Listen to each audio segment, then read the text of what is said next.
Non ce la faccio a stare a casa, guardi, è proprio ho passato qualche sera da una mia amica e adesso siamo venuti via un paio di giorni e dopo ritornano anche i miei vicini di Pianerotolo. Via dalla casa in cui si è trovata faccia a faccia con i ladri, se n'è andata per qualche giorno insieme alla figlia Matilde Gariboldi Muschietti, sorella dell'ex primo cittadino Franco, con la famiglia titolari della storica farmacia Alla Gatta di Piazza Giorgione, vittima dell'ennesimo furto in abitazione nella Marca.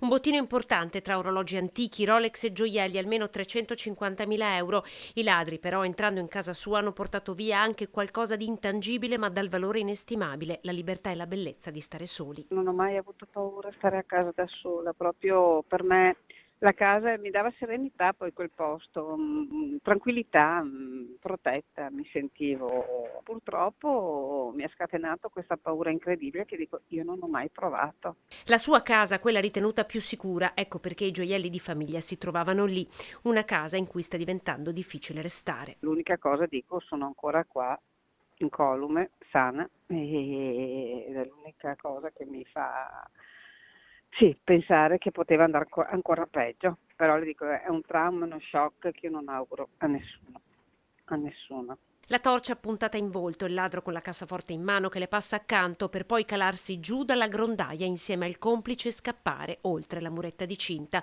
Matilde cerca aiuto e trova i vicini di casa. E siamo andati tutti su. È brutto perché li ha trovati incappucciati col passamontagna e sono saltati proprio giù. È facilissimo perché qua a Grondaia sono come i gatti quella gente lì. Anche i carabinieri stessi dicono che c'è un allarme proprio di furti tremendi. Grande solidarietà espressa dalla comunità di Castelfranco, dove la famiglia Muschietti è conosciuta e ben voluta. In tanti questa mattina hanno fatto visita alla farmacia per chiedere notizie ed esprimere la loro vicinanza. Tanti colpiti dall'ennesimo furto messo a segno. Mi dispiace, proprio mi dispiace di cuore, loro lo sanno, gli andrò anche a dire. Guarda, è stato un colpo grosso per noi ieri sera a sentire una cosa del genere. Secondo me sono un gruppo che si spostano perché 20 giorni fa erano a Conegliano, Vittorio Veneto. Impianto di allarme, telecamere, tutto quello che era possibile fare l'abbiamo fatto, speriamo bene.